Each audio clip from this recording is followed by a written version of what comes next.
I'm just gonna stand up so you guys can hear me. Can you guys hear me in the back?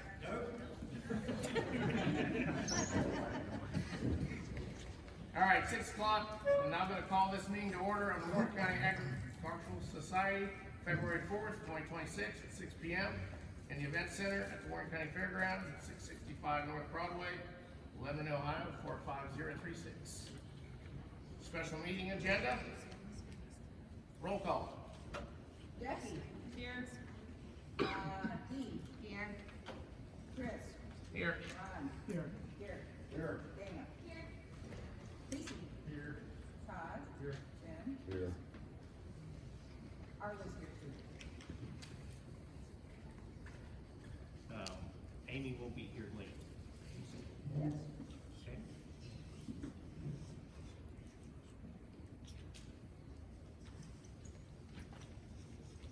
Okay. We're gonna go a little bit not in order on this agenda. Right now, we're gonna talk about discussion and action regarding retention of legal counsel for pending litigation against Arla Canhill and Chris Lutmer, including consideration of funding for the 15% errors and omissions insurance coverage, or alternatively, full cost payment by the board. So we do carry errors and omissions insurance that does cover us for any kind of lawsuit if something happens on the grounds or board or whatever else. But the insurance agent did contact us and says, hey, you do have two options. One, you can represent or find your own representation if you have somebody you already want to use and pay 100% of all legal bills. Or two, you use our insurance coverage and that's what you have insurance for. I said, okay. So we have to make a board vote to cover the insurance. Anybody want to make a motion to? I make a motion that the board covers the insurance. I'll second. Okay, made a motion by Ron to cover the insurance, seconded by Dana. All those in favor, say aye. Aye. All those opposed? I abstain. Okay, I'm gonna, can we make that a roll call vote? So Yeah. we really have everything on here, so. Arla votes yes. Amy is not here yet. Ben? Yes. Casey, abstain. Chris? You can't vote. Dana? Yes. Steve? Eric? Yes. Jackie? Yes. Ron? Yes. Todd? Yes. Oh, yes, I'm sorry, Mike. You're sitting right here. And then your mic is the yes. Okay, sorry. Thank you very much. Yes. Motion passes. Okay. Discussion regarding the Agricultural Society's rights under Ohio Revised Code in relation to the county's proposed sale of the fairgrounds. Morgan Lyles is here with us again tonight, and she is going to go over, we're gonna pass out some stuff here to our board members. I've got a couple things for each of you. I have the signed term sheet from between the county and the city. I'd say probably the most notable thing is it doesn't contemplate any timeline for whatever that's worth. And then I'm also passing out a memorandum where I outline kind of law in my recommendations.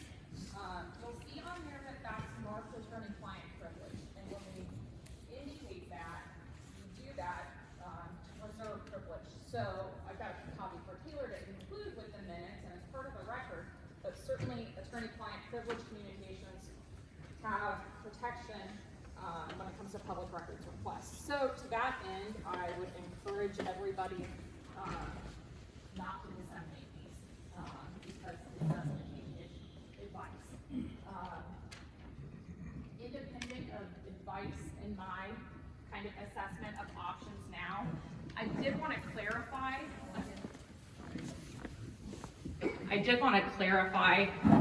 kind of a few inaccuracies or statements from the last meeting that I think are probably worth noting.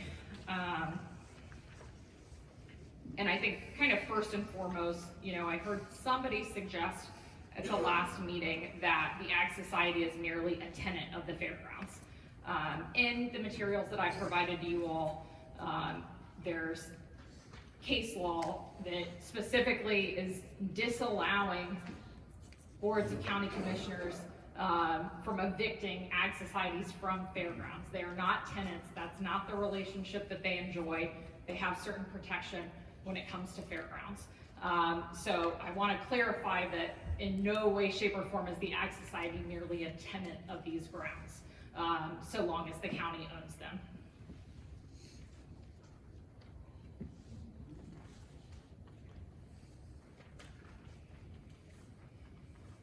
Additionally, I have outlined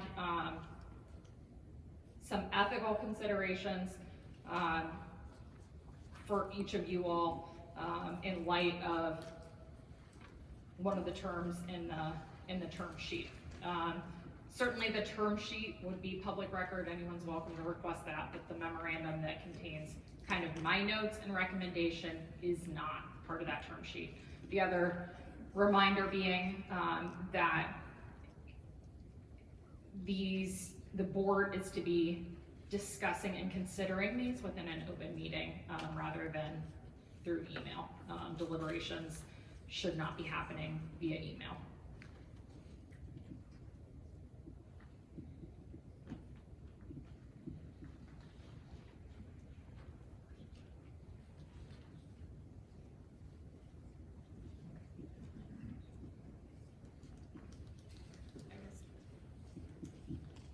The short of the term sheet is that the county or the city of Lebanon is still not willing to offer any lease beyond a term of 20 years and a 5-year extension, despite numerous requests to do that.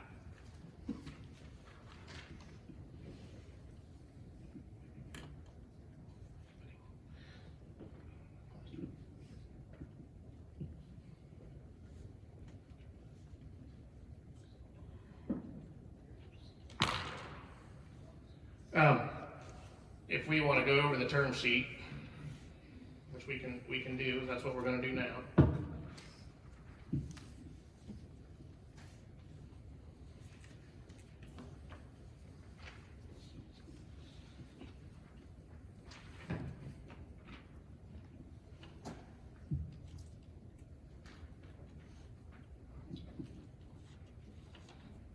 I'm just going to read this aloud if that's okay for everybody. On behalf of the Warren County Board of Commissioners, I have been authorized to submit you the following term sheet letter for the BOCC to sell to the city of Lebanon. The herein referenced parcels, land improvements thereon, and all rights and appurtenances through to property subject to terms and conditions, the more material of which are set forth as follows.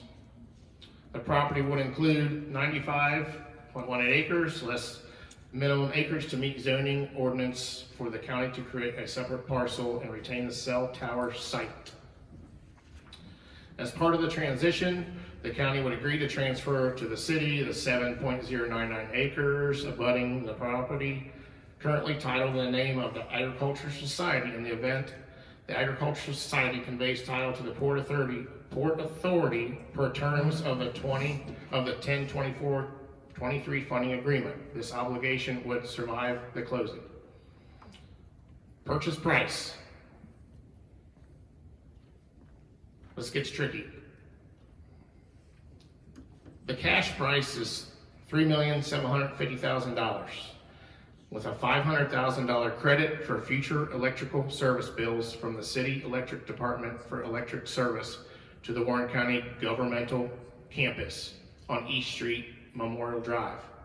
The $500,000 credit shall be applied in 50,000 annual installments over a 10-year period. The city must enter into a long-term lease, no less than 20 years, with the Ag Society or other mutual agreed upon organization for part of the grounds, barns, and uses on the property for holding the annual week-long junior fair upon such terms and conditions as determined by the city. The city must enter into a short-term lease with the Harness Horsemen's Association for part of the grounds, barns, and periodic use of the racing track on the property upon such terms and conditions as determined by the city. County Commissioners would underwrite the actual cost of security and traffic control based on the Sheriff's Office actual invoice, but not to exceed $40,000 annually for as long as the Agricultural Society conducts a 1-week fair on the property, not to exceed the 20-year lease term. By paying the sum to the city, with the Agricultural Society seeking reimbursement from the city. County Commissioners will support a 2026 state capital budget grant application for improvements to the property if the city chooses to pursue this. If the city and the Agricultural Society are unable to enter into a lease agreement, the city and County Commissioners will enter into negotiations for alternate terms, which could include the purchase of all or portions of the property. This term sheet letter of intent is subject to the complete terms and conditions of the transaction being memorialized into a more definitive and legal binding purchase sale agreement, effective upon execution by both the city and the county. Should language between this term sheet letter of intent and the PSA result in conflicting language, the language in the PSA shall in all conditions prevail. If the term and conditions of this term sheet, letter, or intent are acceptable, please sign indicated below and return copy to Martin Russell, County Administrator, 406 Justice Drive, Lebanon, Ohio, 45036. And on the bottom, one is signed by Scott Bronca and one is signed by Martin Russell. So who was here at our last meeting? Quite a few people. Good. We got some new faces. That's fantastic. So as we go into this, remember we keep talking about the Ohio Revised Code and everything that's written for us as a county fair and how we are protected. This piece of paper, once we go with the city, nothing protects us anymore. Nothing keeps us here. Nothing. In fact, there was language to our attorney from the city lawyer saying, well, you have 20 years or until you fail. It's not a very good warming comment when you say till you fail. We've been here for 175 years. There's been lots of ups and lots of downs, but we plan on to continue. So, excuse me. On number 4 on this, the city must enter into a long-term lease, 20 years with the Ag Society, or other mutually agreed upon organization for part of the grounds, barns, uses on the property for holding annual week-long junior fair upon such terms and conditions. The Ohio Revised Code states it's a fair. Nothing states a junior fair. So what happens to all the people that bring the foods and the rides and everything else to the county fair? They're going to go out of business because we don't have to have them anymore. Nothing states that there's only such thing as a junior fair. Last meeting, people talk, well, they're going to make this a junior fair. No, we're going to have a full fair.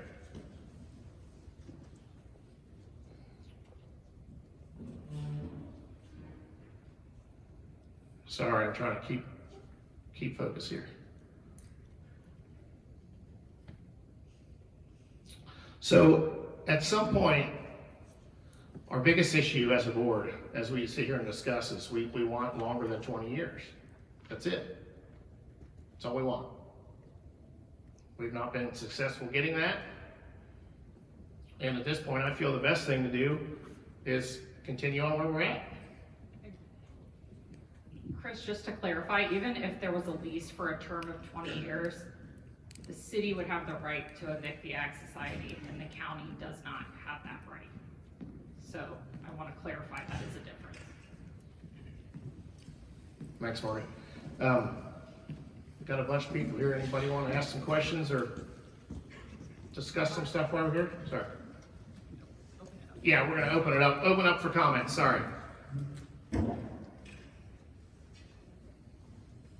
If the city does buy it and they take of it, you're saying that the Ag Society would only have it for 1 week of the year and the rest of the year would be the city to use and how they want it? That's correct. Well, Sorry, yeah, let me clarify, 5 weeks, 2 weeks before for setup, 2 weeks for tear down afterwards. So right now, how we survive in this business is we rent out all the horse barns. We rent out as many buildings as we can. We don't get money from other places. We use the rentals to fund ourselves and keep ourselves going. It's been like that for a long time. And we want to be able to continue that. Like I said, we're opening this up for discussion, so if anybody got questions, let us know. I have been in contact with one commissioner, yes.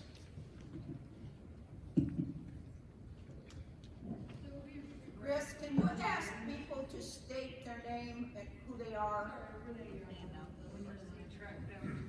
Down in Building G. We rent from the Egg Society right now. We have a lease, and we decide when, after that lease is up, we will have to go through the city. So yes, but so far, the discussion we've had with the city, they said, hey, any binding contracts we have right now for rentals, we'll continue on. Yep. Anybody else? And everybody be quiet, jeez, gonna make me do the talking.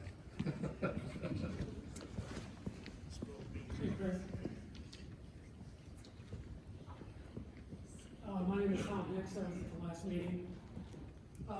Just a quick question. Last meeting, there was mention that the Ag Society and Fair were not going to be financially viable in its current state.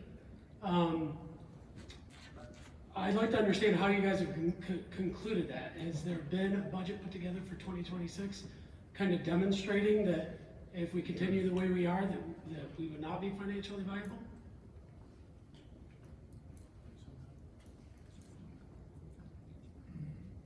So are you talking if we have to pay all the bills to make the repairs on the grounds? I mean, I don't know what your question really is. Is there a budget? No. So I don't know how you can make any decisions about anything without understanding what your budget is. I know where we're at financially. If we had to make a $10,000 repair, that'd be a huge issue for us. And there's lots of repairs that need made. There's hundreds of thousands of repairs that would need made. Dollars of repairs that need made. So you're operating on what ifs. I had put together several budget scenarios. They're the only budgets I've seen or heard of. I think it's a problem that we're talking about lease agreements or anything else without understanding the financial situation. You were the last meeting. Yeah. I explained to you where we were at the last meeting. Now, you got up and said that you had a budget you had put together, but I don't know why. When I say something at this meeting, I have to be right. Chris, did you distribute that to the I board? did, yes. Yeah, it was all distributed to the board, and the numbers that Tom is talking about, Tom got our financials, and Tom went right off of our financials that were presented to the board. Yeah, I didn't make them up. I used actual numbers, and in fact, used numbers from a banner year for the fair. From what is my Banner years, know understanding. what you use. Excuse You don't me? use banner. Have you done more revenue in any other year than 2025? But you don't use a banner year. Exactly, that's my point. And even those scenarios, we were losing money in the scenario of using a lease with the city of Lebanon. So we use a banner year and then try to show that we can be profitable by using a lease of the city of Lebanon, and I proved it out in 3 different scenarios, and it won't work. So what I used, or what I presented to you, to everybody at our last meeting, was where we're at actually. It wasn't a budget, it wasn't a forecast, it's where we're actually at. I'll just repeat that I don't think you can make any decisions without an actual budget. Okay. As I said, it wasn't a budget, it wasn't a forecast. I didn't say it was. It It's didn't where look we like were, one. what I reported is where we were actually at. It's what we had in the bank, it's the bills we had coming, It wasn't a budget, it wasn't a forecast. I understand that, At that's all. my point. It's where we were at in real life. You have the pleasure of being able to say whatever you want to say. No, I You're- use the you're financials to not- be fair. You have the pleasure of being able to say whatever you want to say. I don't. I have to use what we have and what we have coming. And I reported what we had and what we had coming and what we had going out. Is it the And- responsibility of the board to create a budget? Yes, Where's the budget? I do not have that for you.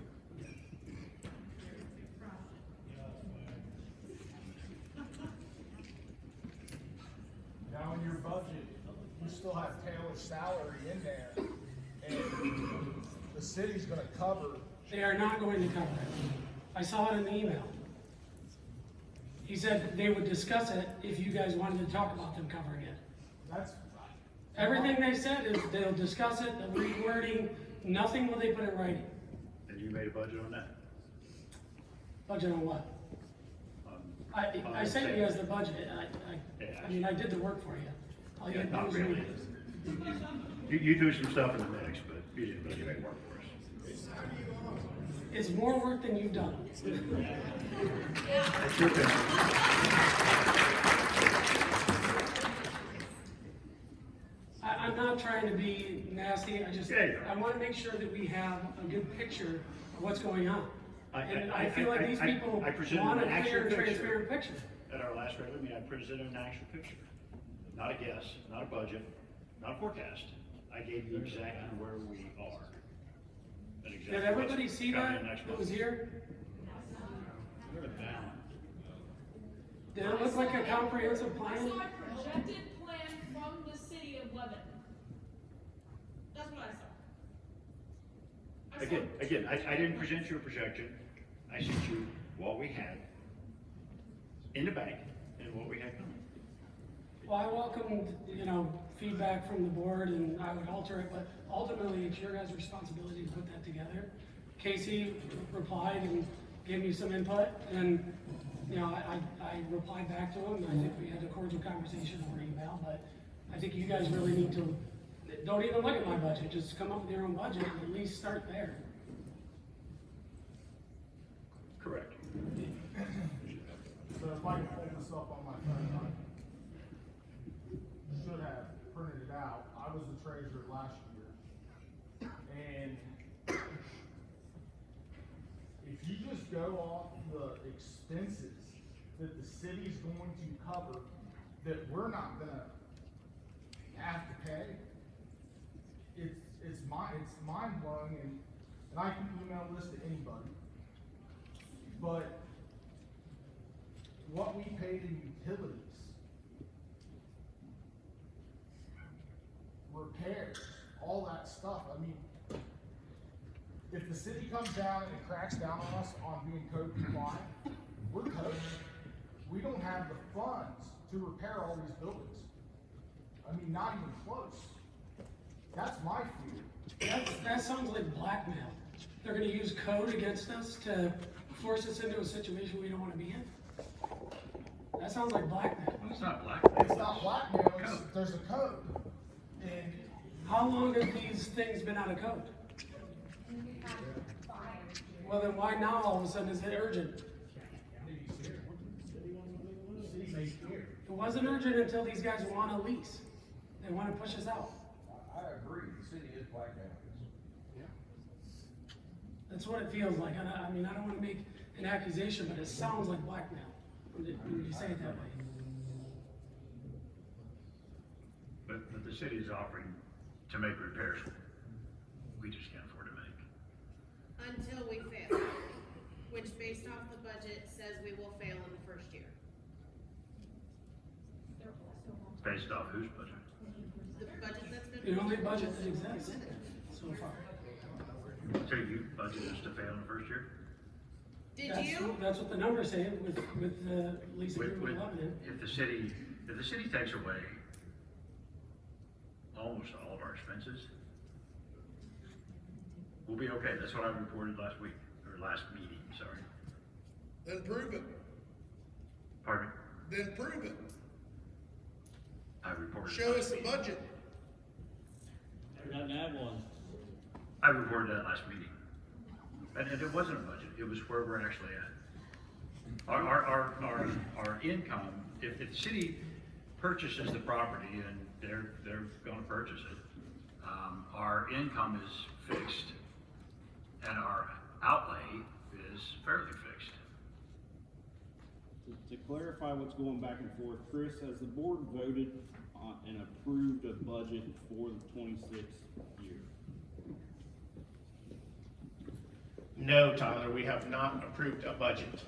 The closest thing we have to a budget right now is what Tom has put together, because he used real numbers. So I'm And- listening. And that is nothing against our treasurer. Our treasurer used exact numbers from what was in the bank account.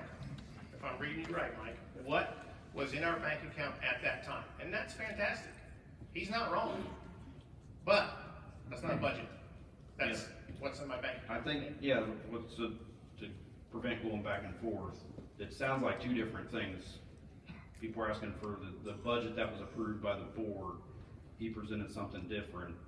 But what I'm getting at is to clarify that, but also to ask the question, if you had an approved budget, I think what they're asking, Mike, is you'd be able to forecast what this lease is gonna do, because it's completely changing your revenue and completely changing your costs. So the board would make an educated decision based on that, and right now that doesn't exist. So I've heard both sides of this, and the math, my math doesn't work, apparently his doesn't work for this lease proposal. So before you vote on it, I would suggest you get a budget and some comparative stuff to show everybody that you're making an educated financial decision, and you can afford to lease or you can't afford to lease. I think that's, from what I'm hearing back and forth, I think that would give me comfort and I guess confidence in the decision. I also just want to clarify, as to Casey's point about zoning. So generally speaking, county government property is exempt from city zoning code. So there's an old AG opinion on that. I just looked up a case from 2017 on that. You know, it's not city zoning code that applies while the county owns it. So as everybody shakes their head and goes whatever, I can attest from somebody that I know, when this building was put in, and we can get a backhoe and dig it up, if everybody wants to see it, we'd be more than happy to do it. The pipe going into this building for the water is plastic, because plastic is what is code at the county level. Ductile iron is what's supposed to be used, that's city code. And you know what the answer was? It's county property, plastic's fine, we don't need to do ductile. So if it's good enough for the top, it's gotta be good enough for underground, where you wanna start. You can have that mesh all day long. The hard thing is, I got an email in December, at the end of the month, from somebody at the city stating that if we don't go with them, they will hold us accountable for all the code violations they have, period. And last time I checked, that's kind of like blackmail. I mean, I'm just the president of an organization that we're all volunteers of. That's it. Our main goal is to keep this going for our kids and their kids' kids and more kids. It's been here for 175 years. I think everybody's here for the same reason. Not everybody has the same opinion, but the law is the law. And we're here for a reason. We're not here because we just are here. We're here because we're allowed to be here. She's saying that the city codes don't apply as long as it's county property, then how can the city come in and say they're gonna force those codes upon you? That's something you gotta ask them. Well, I mean, I think the board should be asking them, or asking our lawyer, or the lady there that's helping us with the bylaws. I mean, they can't just come in and say that without having something to back them up to force it. Isn't it notable that they haven't? Well, that's what I mean, yeah. That's what What do I'm you take saying. from that? Chris, I still got the mic. The one thing I wanted to get out of, while I got it, the one thing I wanted to get out of the meeting tonight was the ORC. And my number one question was to ask, the attorney, 171131. Because it's, when I read it, it's clear, but when I try to listen to the city's side and I read it and listen to Chris's side and the board side here, I'd like some clarity on that. I thought it was pretty clear, but can you just go over that, what you think? I mean, so the statute is abundantly clear that when title to the grounds and improvements occupied by an ag society, so even if the ag society is not entitled, just occupied, is in the board of the county commissioners, the ag society controls and manages such land and improvements, and that control is vested in the board of directors of the ag society. And that's exactly the authority that the court cited in this other case where a county commissioners tried to evict an ag society. They just said, you cannot, because of that provision under law. Basically because doing that would be contrary to the law that's in 171131. And that's a case out of Summit County. So would that also apply with the county selling it, not just evicting? No, I mean, the statute, the entire, as kind of we've said, the entire chapter of 1711 makes no reference to city government or other municipalities. It only contemplates ownership by ag societies or by boards of county commissioners.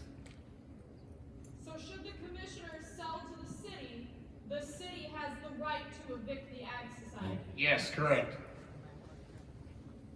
So if you go back and look at Summit County, it'd be 2002, I believe it was 2002, they were way behind in paying a bunch of bills. They put a new barn up or something. And what's that? Somebody say something? Yeah, horse arena. And they were behind by several hundred thousand dollars. I don't have the dollar in front of me. So the commissioners said, well, we're just gonna evict you. And 6 years, 4 years. I think litigation went on for 4 years, and Ag Society won. They couldn't get rid of them. Now, if we're with the city, the lease states what it's at. If we fail, they have all the rights to say, see you guys later. No recourse. Leslie Miller, this young lady in front of us was asking very, very thoughtful questions. To your question, my son went to the city last week and he asked that question. And he was told by Mr. Scott Bronca, not that they have the right to, that they will evict us if we violate that lease. And reminder that that term sheet says junior fare. Where is your income going to come from when you're only holding a junior fare? How are you going to be able to be profitable? Secondly, on your term sheet, I don't know that it's on the term sheet, but it is on the plan that you provided with our bank account and the 2 terms. That's 50,000 in one scenario, 75 in another. The 50,000 scenario, they're asking for 25% of our revenue.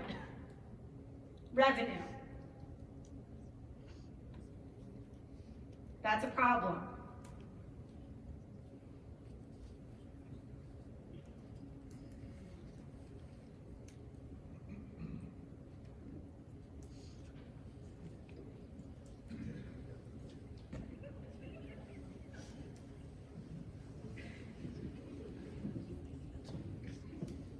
Christy Jackson, I've been to a few, just trying to catch up with your guys's, we're in a conundrum. It's obvious. I mean, we continue to say we want to be here. Board, we continue to say to you guys, please listen to us. We have been here, we've had many generations invested in it. On the outside, it seems like many of you are maybe operating out of fear of the what ifs, but I mean, we have what ifs as well, but that doesn't mean that you can just fall or default to the city because they're painting a pretty picture. And then we get into conversation about, well, the city will come in and shut us down. I guess probably a long time question that many of us have had, that we know, that I've said several times, is it's no surprise that many of the barns are kind of run down. We've asked about electric upgrades, and we hear about electric upgrades or the bathrooms. So of course, we all know that we have needs here. And whether that is a Ag Society responsibility to update these, what's the agreement there? Is that the Ag Society's responsibility to do all the upgrades, all the maintenance? Does any of that fall on the county commissioners, since they essentially are kind of holding the bag over us? We're caught in the middle, but so how can they threaten that? But it seems if they have been responsible in any way, why have they not come to the table? I'm just trying to understand that. It's like they're holding it over us that if we've been out of code, how many of you knew that we've been out of code? Has this been a long time known thing, like 10 years, 5 years? But now it's a big deal now.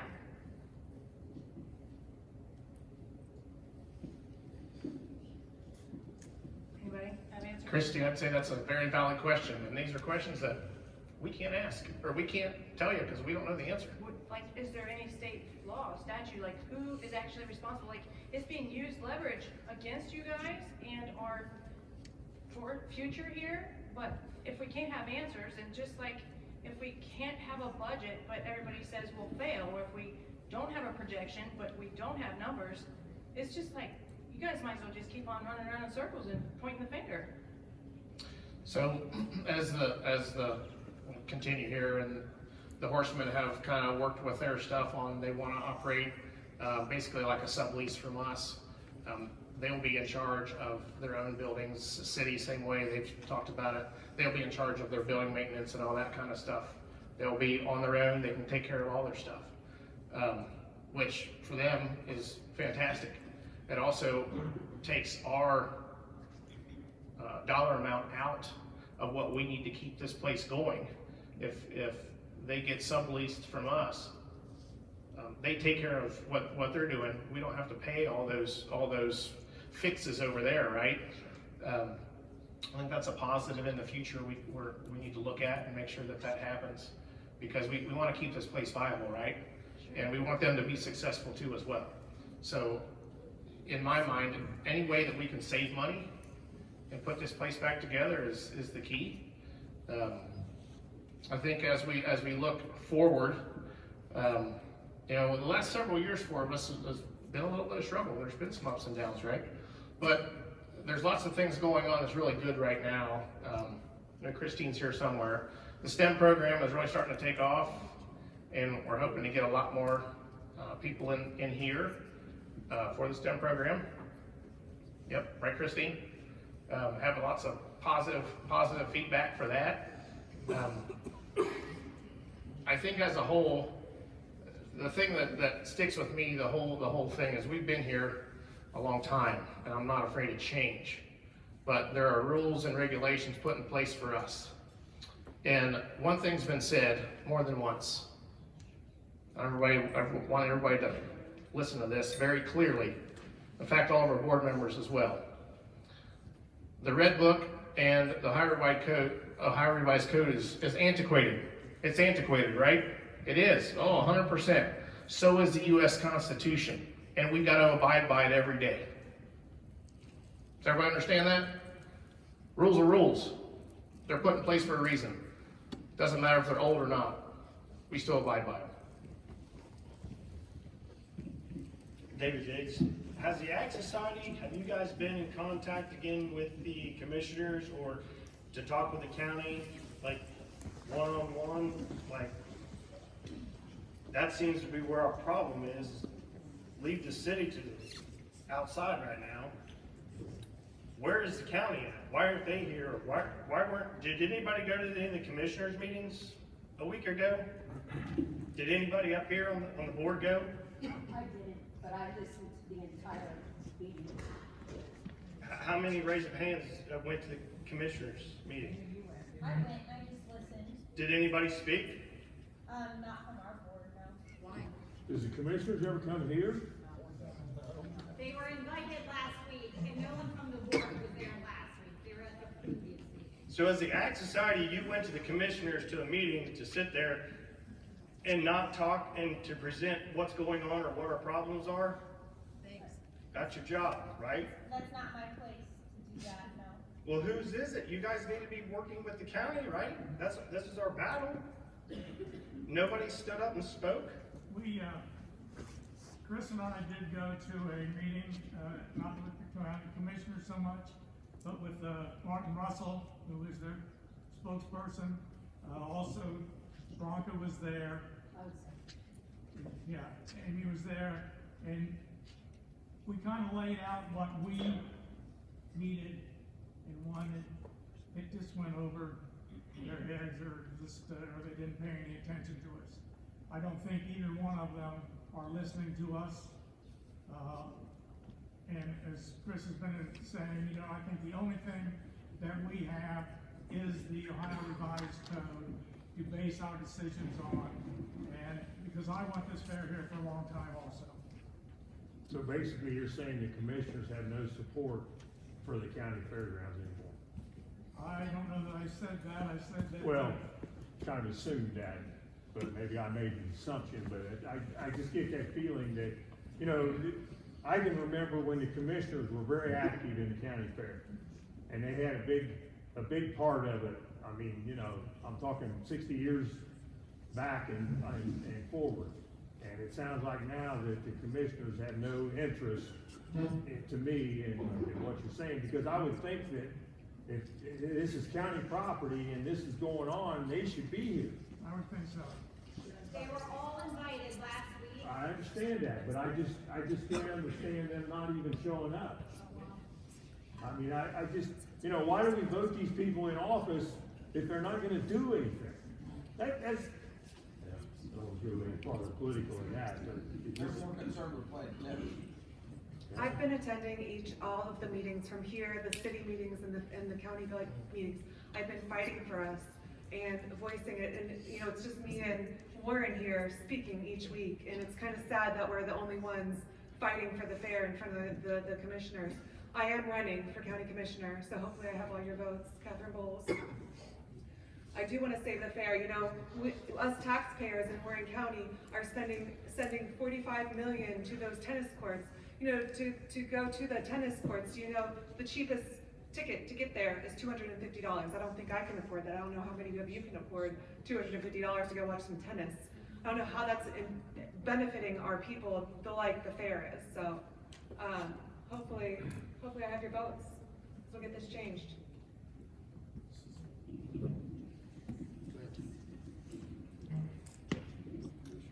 Tom Kretz, 431 South Liberty Cooter Road. The couple things, so background-wise, I tend to agree with the gentleman over here to the extent that I understand and respect what you presented. Good 30 years of starting, building, owning, and selling 10 different companies.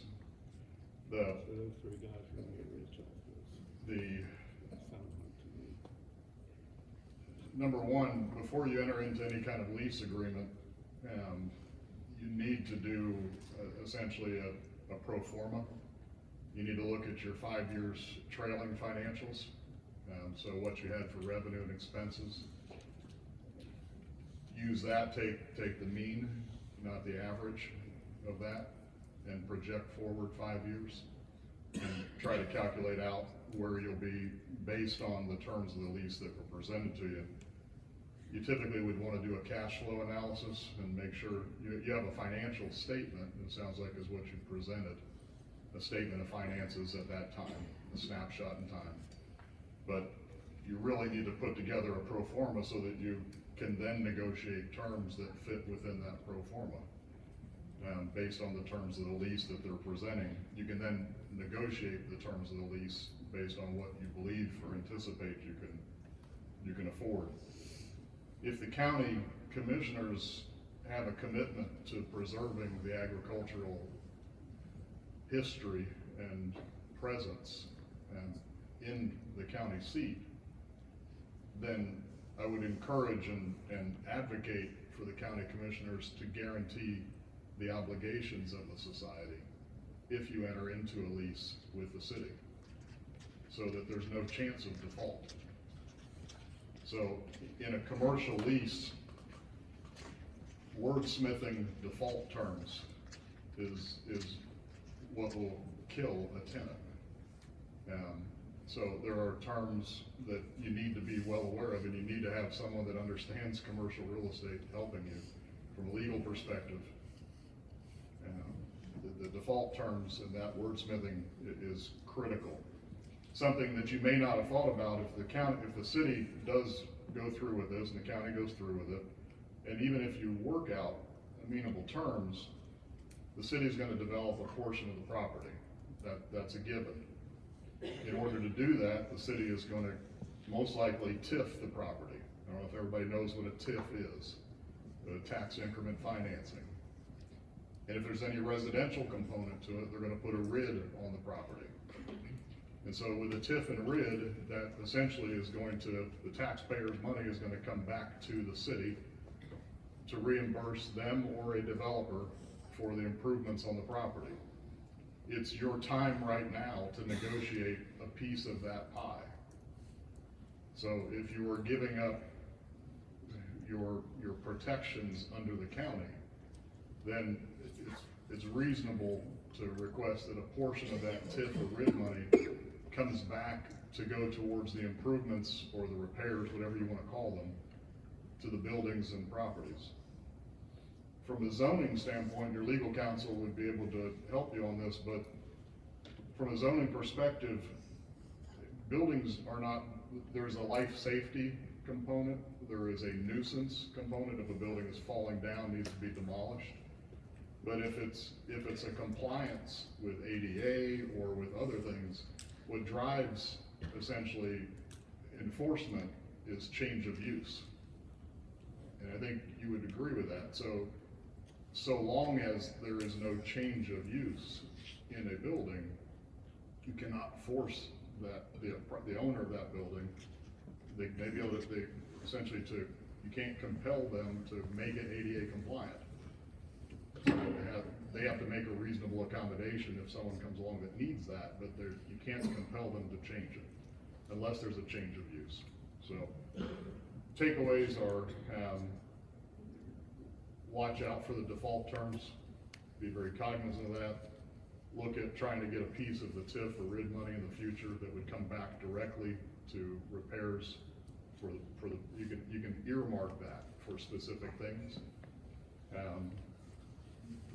And you cannot enter into lease terms with anybody until you have done essentially a pro forma on what can you actually afford based on a 5-year trailing, a 5-year projection forward. So happy to help. I'm retired, so.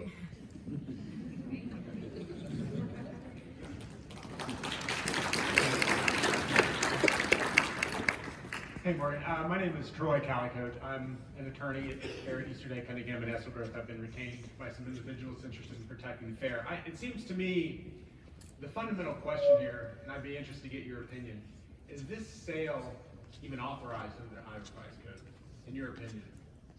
No, the code doesn't contemplate any sale of a fairgrounds unless it's either bigger than necessary or not suitable for the size.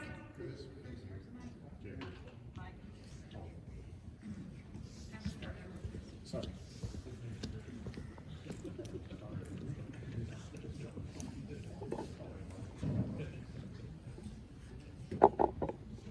Yeah, so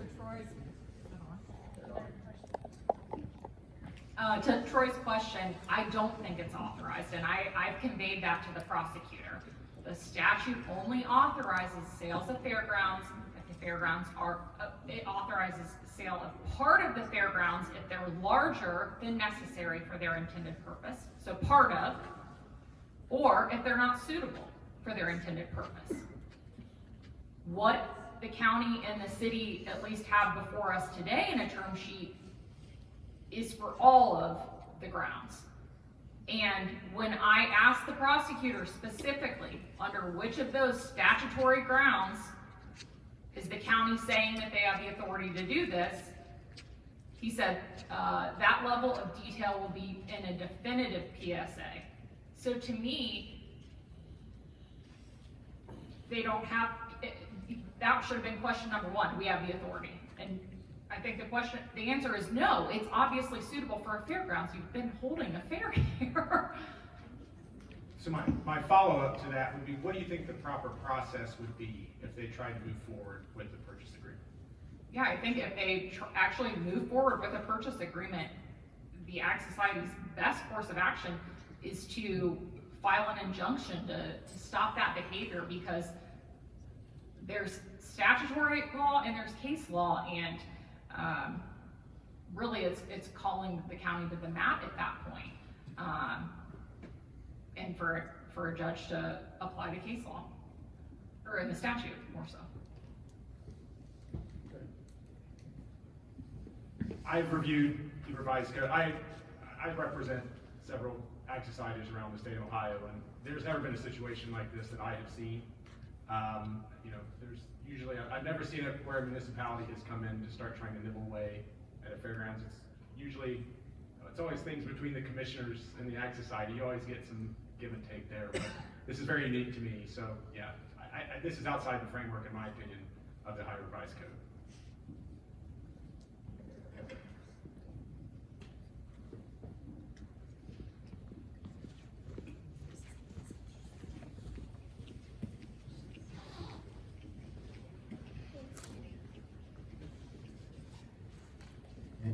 Hi, I'm Cindy Wondermark. Just a question as a former ag director. Has the commissioners been questioned on this at all? Because it's the commissioner's job to make sure that there's a place for the fair to happen. So I know I'm coming in a little late to the meeting. If this question's already been asked, I'm sorry. But have they been asked at all if they will intervene if this actually happens? Because they have to provide a place for the fair. The county does. So, hold on a second, David.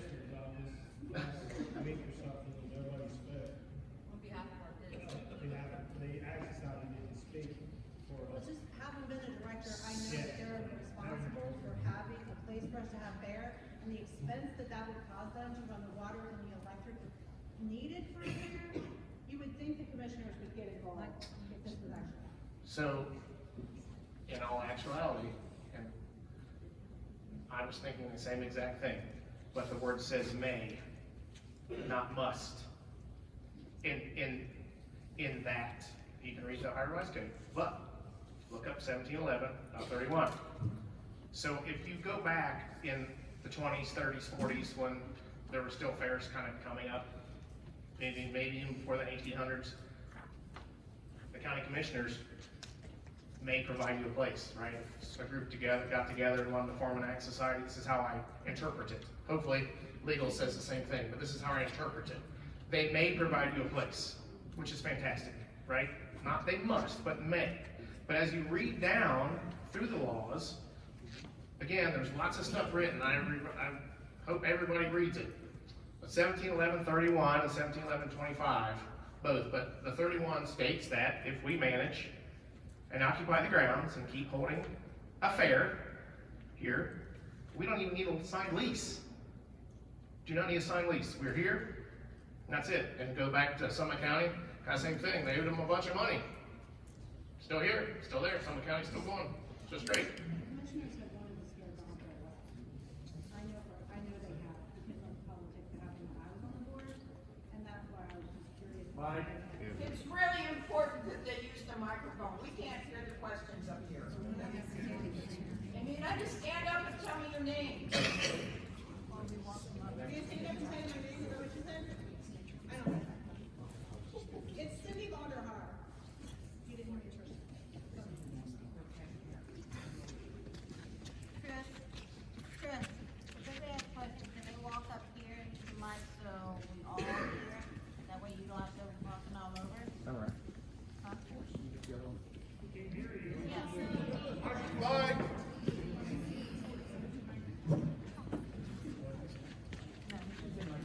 just said it's up in building A. I just had a follow-up question for the gentleman sitting down in the front there.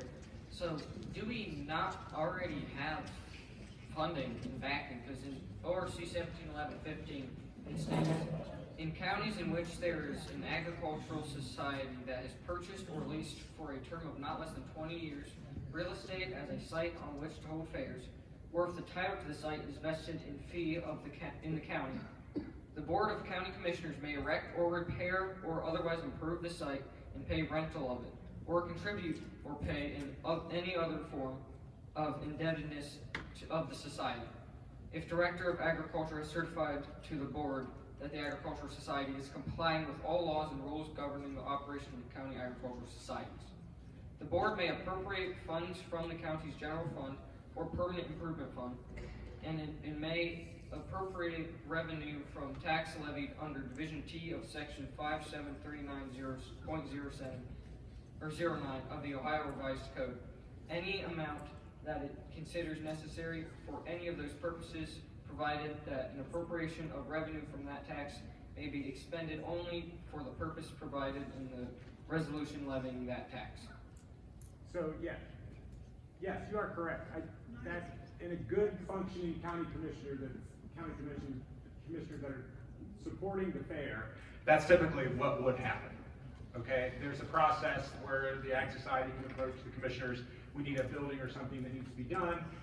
What can we do to get some funding to get this done? That's what I've seen done in other societies. Now here, there's obviously been a breakdown somewhere in the process, right? I mean, that if there's things that need to be upkept or things like that, it needs to be some dialogue between the Ag Society and the county commissioners. That's what the statute envisions. When that dialogue breaks down, there's no way other than what the board is able to get through, funding through renting out the property through the year or through the fair itself. That's the only way they're going to get funding. So, that's the process. The commissioners need to be more involved. So then, that's my question, is have we gone to them asking for more funding? Have we gone to them asking to apply for the Ohio State Improvement Fund that we can apply for specifically to improve fairgrounds? Have we done that? So clarify a bit of that.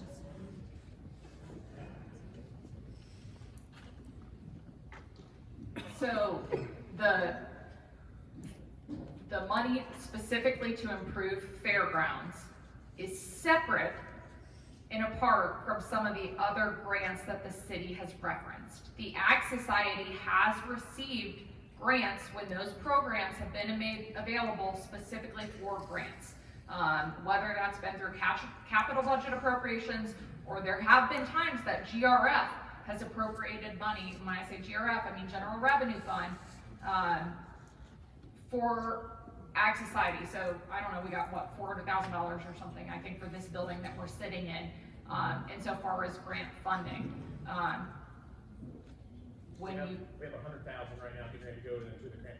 Exactly. Some of the ones that you would apply for through the county are separate programs. If it is a grant program specifically for the Ag Society, you don't have to have the county to apply for that. So how do we apply for those? So right now, we have a $105,000 grant, 1 of 5, right? $105,000 grant to put in another 20, to bring all the campsites up to electric code and add 20 more sites on the backside, because we all need more camping here because there's not enough. So yes, and that project should be done by June of this year. Yeah, it has to be done by June this year, or else we don't get the money. So yeah. Why are we putting that money towards adding more camping and not improving the fairgrounds? Because if we don't have the fairgrounds, we don't need the camping.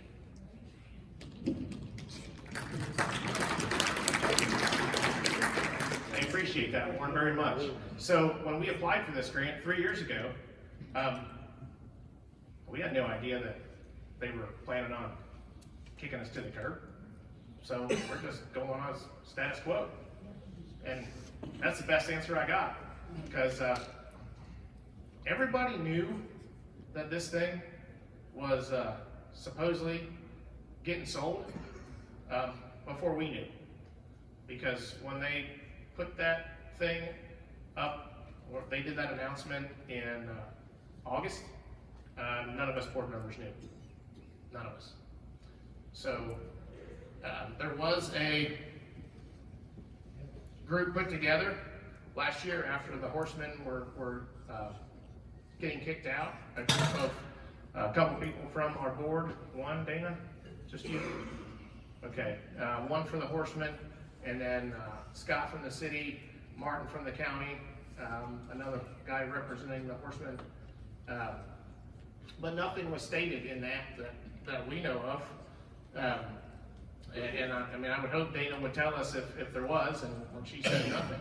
But if we go back and look at records, the city of Lebanon sent the county a letter. I don't know if you can pull it up, Morgan, or not. It would be it wouldn't be a term sheet, would it? Letter of intent. Yeah, that's right. Letter of intent to purchase the fairgrounds in March of 25. Yes. So, yes, the city initiated. Yes.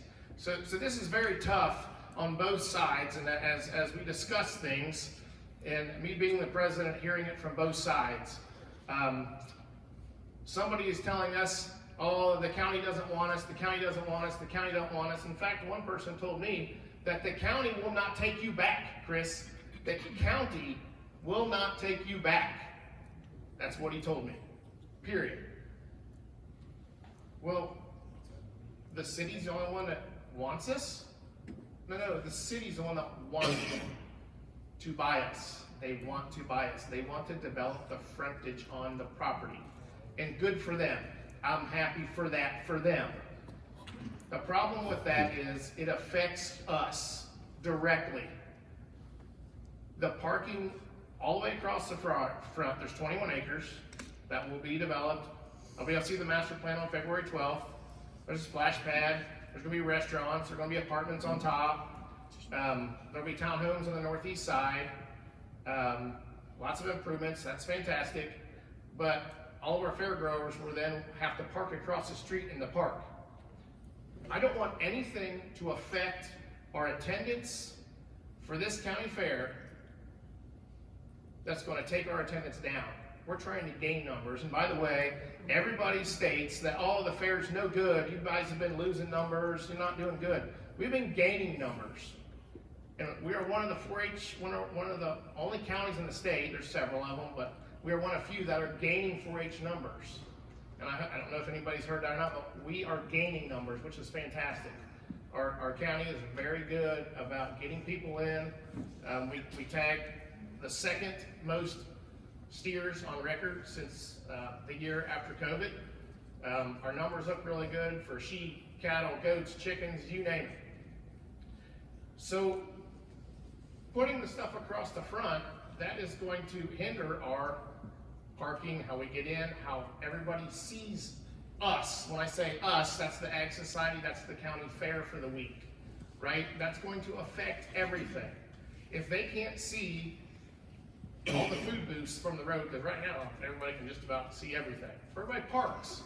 So right now with that master plan, there won't be no parking up front anymore. That'll all be gone. That'll be businesses, that'll be restaurants, not hotels, restaurants and apartments above. So everybody's gonna park across the street or park in the bus lot below the hill on the other side of gate 4 parking.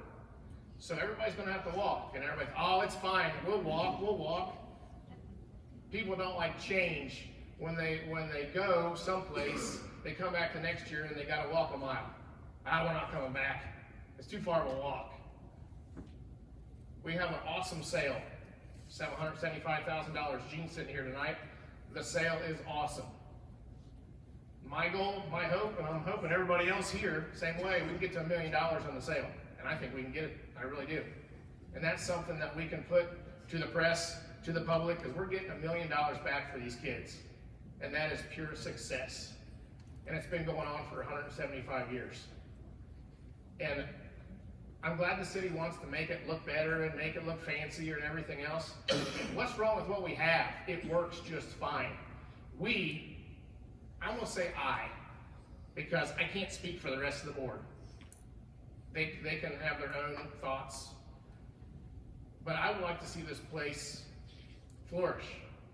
Put in more things as far as fundraisers and other things we can do. We got to get creative. We haven't been in great standing, right? We've had some ups and downs.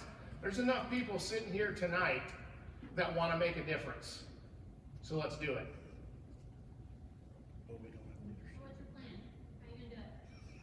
What's our plan? We don't have leadership from the Ag Society, clearly. I mean, you're fine, but the rest of them up there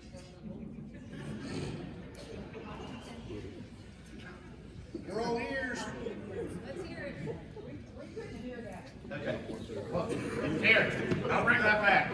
Pass the mic, and we want to hear from everyone up there.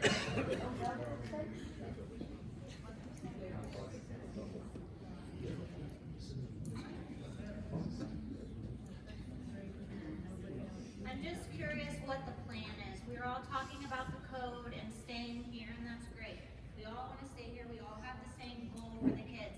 But I have yet to hear a plan from any of you. And it is super concerning that someone at the beginning of the meeting can stand up and ask about a budget and you don't have one. Like, there are many business people standing in this room. And if any of those businesses didn't have a budget, obviously they failed. So what's your plan so we can stop failing? We go to the commissioners meeting, we don't speak up, okay? But we have, obviously, we're in paired relationship there. Why aren't you presenting to them something that's showing that you're going to steward this land and what we have to make it successful? What is your plan? All I hear is the code this, the code that, or they can't do, that's all I hear. I don't hear anyone's ideas or things that they're going to do to make sure we can keep what we have for the kids. Everyone just wants to argue about what's theirs. Let me just say one thing about the grant.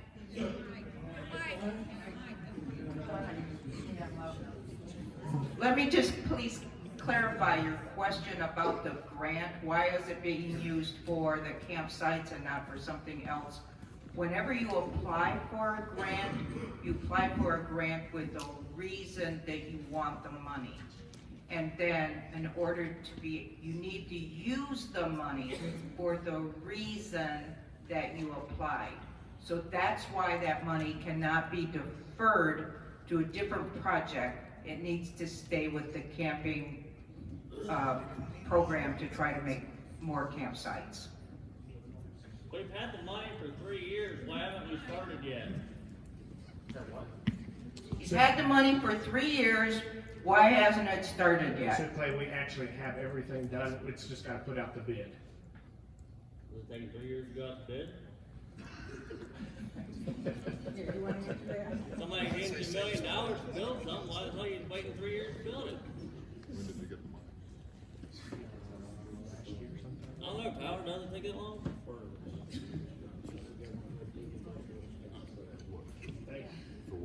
All right, at this point, I'm going to have every board member tell them why they're here and what they think. Let's hear your plan.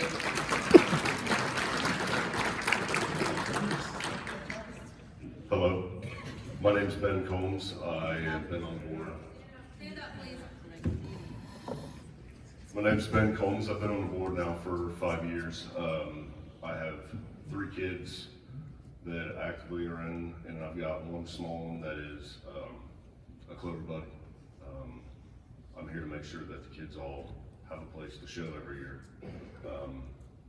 I think that we all need to make sure that we all work together to make sure that this continues. I don't have an answer for what we need to do, but I'm here to listen on what you guys have suggestions for. Can I ask a question? Would each one of you address this too? Have you ever been involved in an organization that needed to have a budget, that didn't have a budget? No. And don't you agree that that is something that has to be done? I agree. I'd like the opinion of every Now, board I can't member on say that. that we've worked on budgets in the last year, and we've got a budget committee for this year. Now, I don't know if they've put together a budget yet or started on that budget, but we have actively done that in the past. My name's Todd Carter. I've been on the board 5 years. My kids showed here, I showed here, and I got on the board to make sure that my great-grandkids and my grandkids have a place to show. And I just want to get this worked out, and you know, hopefully everything keeps going the way it was.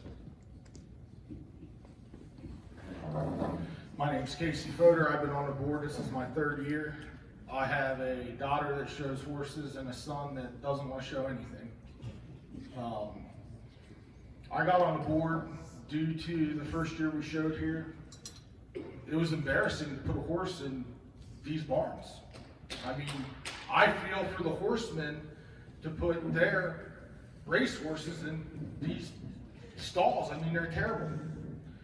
And I thought I could get on the board to help improve the facility, and financially, we are not in a position to improve the facilities on our own. It can't happen with all of the expenses tied up in this. And this is probably not the most popular opinion, but I feel like the city is offering us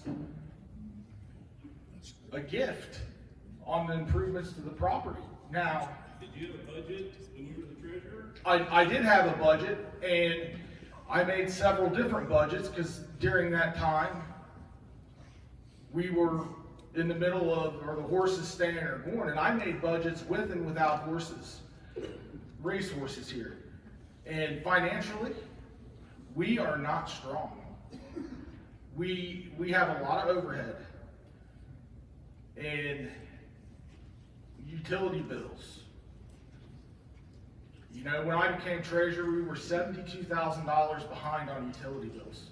We had a $30,000 credit card bill. You know, the first day I was treasurer, I get a phone call from the secretary that Duke's here to turn the gas off. What do I do? I said, well, I haven't been treasurer for 12 hours yet. I can't do anything yet. So this isn't, the financial situation that we've been in isn't something new. We have struggled up here, and, you know, pointing fingers at this person or that person, that's the past. We can't go back and fix the past. We need to work towards doing what is the best for the kids and giving the kids the best facilities to show at. Our 4-H is growing. We have more, you know, growth. It's great. Well, with that growth, we should have improvement also in the facilities. So that's why I'm on the board. Hello, my name is Dana Lettner. This is the beginning of my 3rd term on the Fair Board. I joined the Fair Board, or ran for Fair Board, to improve our 4-H programs. I'm also a 4-H advisor, and I sit on the Livestock Sale Committee. I am the Fair Board chair for our Livestock Sale Committee, and I'm also our Fair Board representative for the 4-H Committee.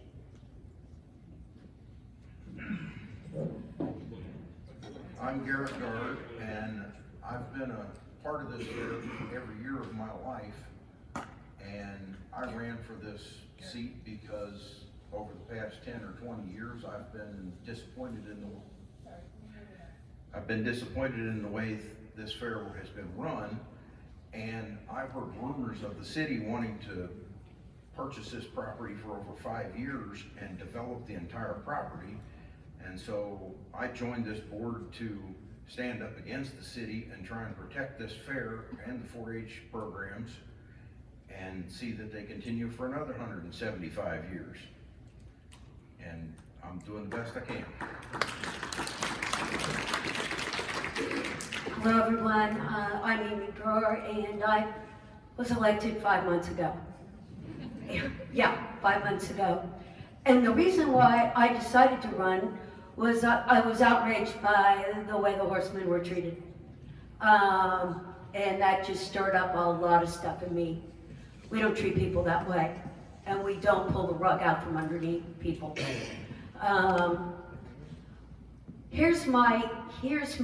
my concern about everything that's been happening these past 5 months. Depending on who you talk to, you get a different story. January 23rd of this year, there was a letter of intent signed by the city and the county.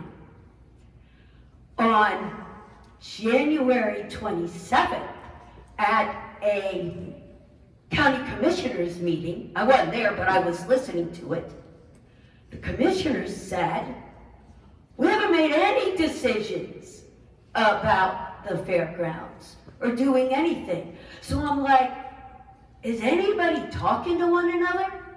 Is the county talking to the city? And I feel like it's a train wreck right now. It's terrible. It's terrible.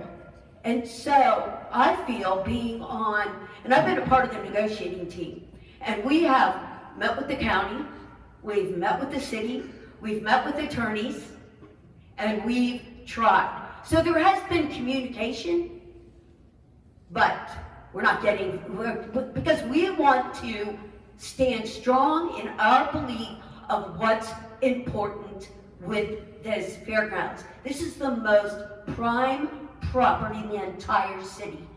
And once it is developed, we can't get it back. So, I shake my head.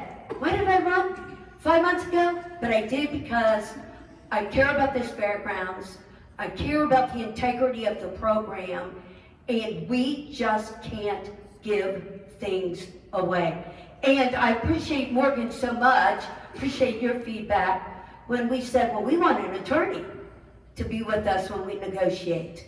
So that has been a big help. But we have to be tough, and we need to get the right answers. And I think it's important that we stand firm in our beliefs and what we want for the integrity of the program. And you know what? I have loved the Warren County Fair, but I wouldn't even allow down a dog growing up. But here's what I do know. The value of a 4-H program is critical and essential for the youth and our future. So I absolutely believe in all of you, and we're working, we're trying to move things forward, but we're not going to do it and not have the integrity of what you all believe in. We're just not going to relinquish. That's my view, and that's why I'm here.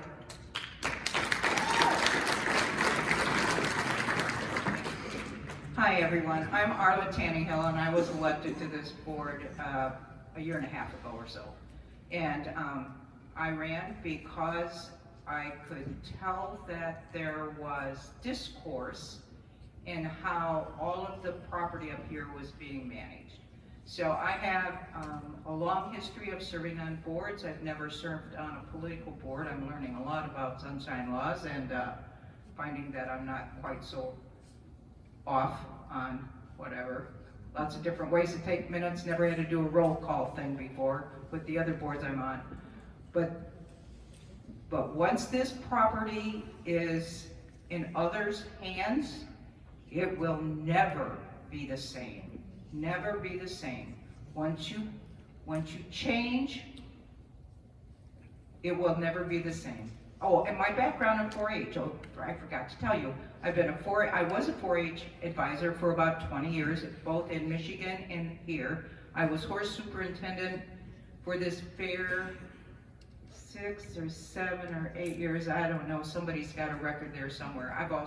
And all my kids were in 4-H at one time or another, so we have a very interesting situation, circumstances, opportunities, and challenges. There's one of my expertise is bylaws and policies and procedures, and so that's what I've been trying to work on to help facilitate clearer guidelines. So thank you very much. Hey, I'm Mike Monroe. I'm 5 years into being on the board, minus a few months in the middle.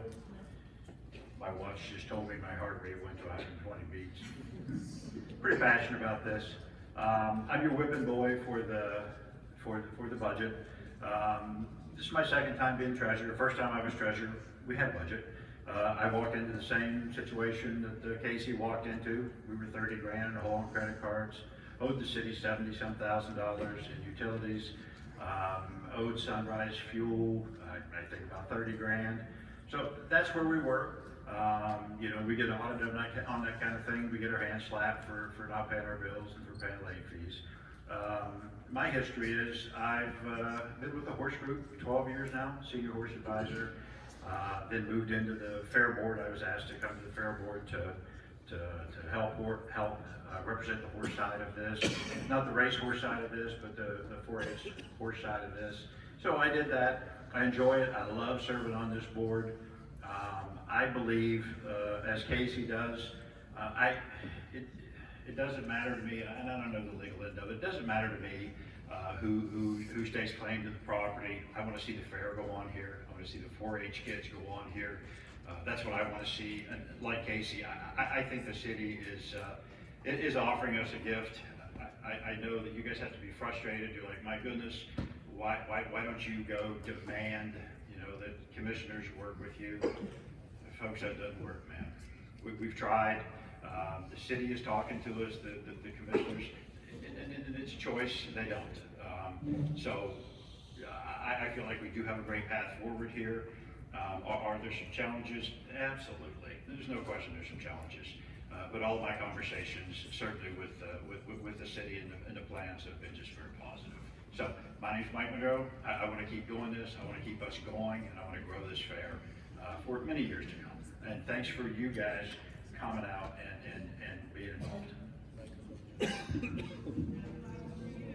Good evening, I'm Ron Mag, and again, I want to thank all of you for coming out and your passion to keep this fair. I was elected in July. I've been on board since November. You know, I came to the fair board because I wanted to make sure this fair stayed here for another 175 years, or as long as there's a child in this county that wants to show an animal or whatever their project might be. Now that's another thing I wanted to do. We need to think outside the box. You know, we're used to cows and pigs and sheep, but STEM programs and robots and things like this could be the future. It could be a way that we make a lot more money. Other fairs are doing it. Christine Grant, I don't want to put you on the spot, but we had a meeting the other day with a gentleman that knows about these in other states and in the state of Ohio. So we want to think out of the box and try to make more money for this fair to keep it going. Might not always work with just animals here. So I'm not saying we have a, you know, like a dual fair, but maybe two different fairs, the animal fair and the STEM fair or whatever. Get business involved, get colleges involved, and get kids involved.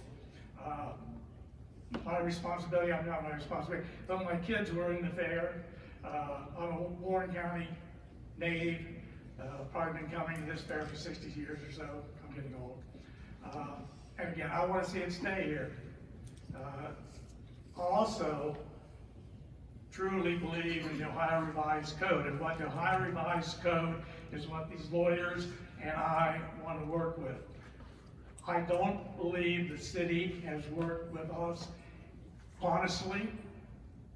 I don't trust them one bit. I hate to say that in public, but that's the truth. Until they come and show that they are really concerned about this fair.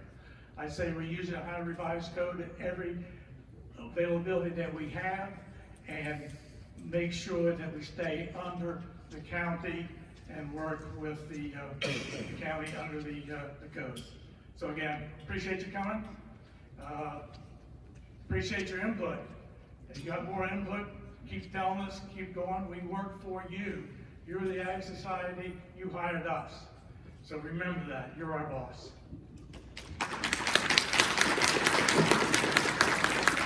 I just wanted to add, I guess, one thing that's really not legal advice, but it's merely broad perspective. So for anybody that wasn't at a previous meeting, I'm in private practice now, but formerly was in worked for ODA and the state office, and the amusement, ride, safety, and fairs programs were probably my main client. So years ago, when people were negotiating those grant contracts and I was reviewing those materials and bids and things like that, that was my role. So presented up at OFMA on that. So have seen, kind of broadly across the state, different fairs evolve. And one of the things that I can tell you with certainty is that fairs that have great grounds, that make improvements, that is through a public and private partnership. So you are not probably going to see public money sufficient to, regardless of whether it's the county or the city, maybe upkeep or improve buildings. But what I can tell you is that at all these fairs, you often see somebody's name, a family member, people that have made donations, as somebody that spends a lot of money going to sales and donates to our local ag society. I would have a lot of reluctance as a private supporter making a donation for improvements to grounds that you have a limited right to be at. So I would think about that long and hard, because how are you going to go to donors and supporters and ask for any money to do anything at this grounds if the city doesn't agree with an improvement that needs to be made if you have a finite right to be here?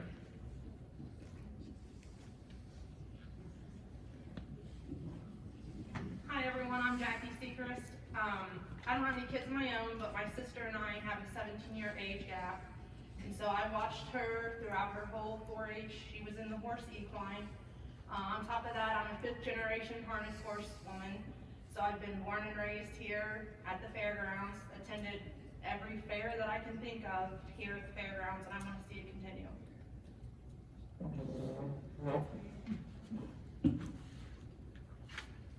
Hello, my name's Dee Webkenberg. How's everyone? And Mother's Night. Alright, so I also grew up in 4-H. My father was advisor for over 20 years on the horse side. All my siblings, I'm the youngest of 5. I remember when we would show the horses on the track in front of the grandstand. Anybody here remember that? Yep, we got 2. So I've been around for a long time. My father was stabled here for harness racing in 1940. So my life has been here the whole time. This is the end of my first term. My term is up in July. And you have to ask, and not everybody answer that question, but you had to ask why did we run, correct? You wanna know why? I ran because I knew the invoicing for the harness race horses were not correct. You've all heard they don't pay, they don't do this. Every business has people that don't pay. I'm not going to dispute that. Along with the other horsemen here, we set up the system and we start walking those stalls 3 to 4 times a month to count the stalls each trainer had. We recreated a whole new system. I have Excel sheets for every freaking month of each trainer that's here, their contact information, all that. So every month we knew if that horse was there for 3 days, you were being charged for a whole month of stall. You snuck that horse in another barn, we found it. We did that. And in the first 10 months of doing it, and anybody want to see those spreadsheets? I'm more than willing to show you. That's what I've done. And you were talking about people doing things? That's what Jack and I did. Do the horsemen cost money? Yes. Anything you do, there is money. I mean, cost. We also made sure invoices went out on time to the correct people. In the first 10 months, so Jack and I have now done this for 2 years. The first invoice went out February 1st, 2 years ago. So not the full fiscal year.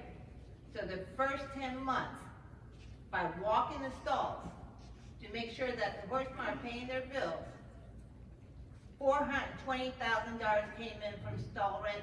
The previous year was only $92,000. That's how much we changed. So Jack and I have done a lot of work, and that was my reason to get on this fair board. And let's be honest, I convinced Jackie to come on. We had still, 2 years, I've gone through a number of pairs of shoes, walking those stalls. We've also spent time cleaning some of those barns on our own time. I've also filled in potholes between barns by myself with my own shovel and with my roller. And Ben, sitting there, has seen me. Remember the first time we talked? He saw me doing it. I was carrying 5-gallon buckets with limestone to fill in those holes. So that's what Jack and I have done. Now, we can go on and say what was the next year's amount, but that is what has been done. No one else has brought that up. That never comes up in any meetings, but that's what we do. We just got done doing our invoices. We send the information to Tyler. She sends them out. We are able to know who has not paid. And also this fair board took people to court. They were only able to do it because of our data to get that money back that they owed. So that's what I ran, why I ran, is to clean that system up and develop a system. And we've done that. Carla, did you take that information to the county commissioners to show what the fairgrounds has been trying to do to straighten out a situation that they thought was bad? We have not yet at this point. We have not. I mean, I think that showing that to the commissioners would also make the commissioners believe that there was, maybe the board was trying to get their act together a little better. So, I have talked to one of the commissioners myself, and putting this together at the same time. That way we can present, if you go back and watch that video from the last meeting, what are they worried about? Well, us and money, and what are we doing? Well, we have Taylor now. Taylor's doing a fantastic job with the county and making sure everything's where it needs to be. The horsemen and the billing, that's been fixed. If we sublease to the horsemen, that will all go away. We won't have to do that. It will fund itself. Which Taylor, are you saying no? Is that correct? You saying no, or what are you saying there? You're shaking your head. Oh, okay, sorry. So we want to make progress and improve. Here's the big thing that everybody keeps, oh my gosh, we've got no money. Mike, we don't got no money. We've dug ourselves out of a hole, a big hole, and rather quickly. Casey, how bad were we in the hole? Between the credit card and utilities, over 100,000. So we've been able to pay our bills. Right now, we can just barely pay our bills. Just barely. Like really, really close. Really close. But January and February, our rental months are down a lot. March and April, we start to pick up with lots of rentals. We got lots of rentals booked. We're booking more rentals. We want to do some what do we call those things when you make money? You know, fundraisers? Come on, yes, sorry. We want to do some fundraisers here and have everybody come. Let's try to make this better. So, to my point is, we keep talking about money. Talk about money. We ain't gonna make it. No money. Well, obviously we've paid some serious bills off in the last year and a half. If we weren't making money, we would be in a bigger hole than what we were a year and a half ago. Does anybody do math? That's $100,000 of paid back in a year and a half. I think we're okay. We just got to focus a little bit more on where we're going. Everybody agree?